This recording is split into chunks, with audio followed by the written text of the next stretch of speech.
नमस्कार, मैं डॉक्टर पूजा Sharma, astrologer, paranormal expert. आप में से बहुत लोग हमसे ये प्रश्न करते हैं कि यदि एस्ट्रोलॉजी या कुंडली को मान लिया जाए या एस्ट्रोलॉजी के अकॉर्डिंग अगर मुझे पहले से पता चल जाए कि मेरे साथ आगे क्या होना है, तो फिर कर्म की कहाँ आवश्यकता रह जाती है? ज्योतिष क्या भाग्यवादी बनाता है? तो इसका उत्तर मैं आपको इस तरीके से दूंगी। हम जो मनुष्य हैं, जब हम इस पृथ्वी पे आते हैं या कोई बच्चा जन्म लेता है तो उसकी जो कुंडली है वो क्या है?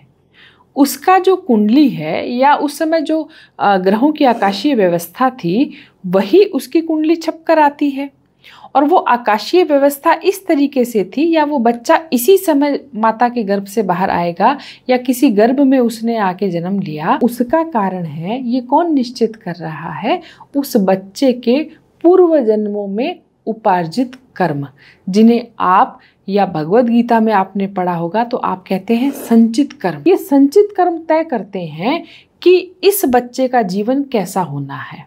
और संचित कर्मों में से भी वो कर्म जो इस जन्म में, वो पैकेट्स, वो पुद्गल जो इस जन्म में उसे फल देने वाले हैं, वो संचित कर्म प्रारब्ध के रूप में कहलाते हैं।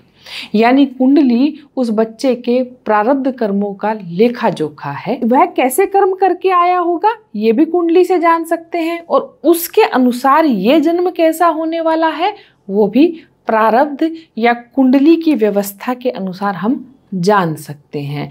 अब आप देखिए, यदि आपको यह पहले से पता चल जाए कि आप इस जन्म में IAS बन सकते हैं, लेकिन इसकी संभावना मान लीजिए 70% ही है, अब आपको ये पहले से पता लग गया, तो यहाँ पे ऐसी व्यवस्था भी है कि इस जन्म में भी तो आप कुछ कर्म करेंगे जिन्हें हम क्रियमाण कर्मों से जानते हैं। तो आप कुछ ऐसे कर्म कीजिए इस जन्म में, आप कुछ ऐसी क्रियाएं कीजिए कि वो जो IAS बनने की 70% की संभावना है उसे आप अपने वर्तमान कर्मों से 100% तक ले आए। यानी ज्योतिष में आप संभावनाएं जानकर अब कर्म कीजिए ना।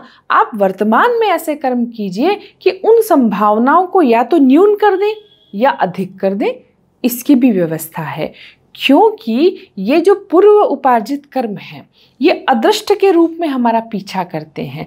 शास्त्रों में इसे अदृष्ट भी कहा, पुद्गल शक्ति भी कहा, और जो मीमांसा दर्शन है वो इसको अपूर्व शक्ति भी कहता है। और श्री कृष्ण भी कहते हैं कि ये जो अदृष्ट है ये तत्व मैं अपने हाथ में रखता हूँ। यानी आप कर्म करो, फल कब और कैसे देना है, किस रूप में देना है, ये मैं तय करूंगा।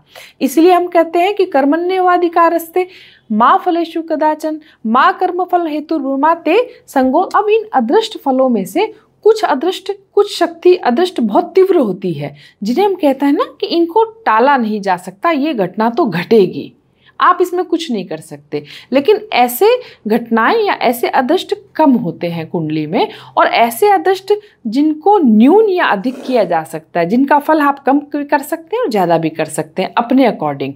आप तय करें कि आपको कैसा जीवन चाहिए।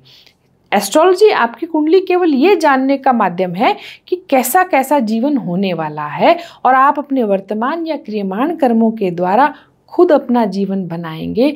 इसलिए कहते हैं कि जो व्यक्ति कर्मशील नहीं है या जो व्यक्ति सोता है उसका भाग्य भी सोता है। एस्ट्रोलॉजी कुंडली आपका भाग्य जानने का तरीका है भाई।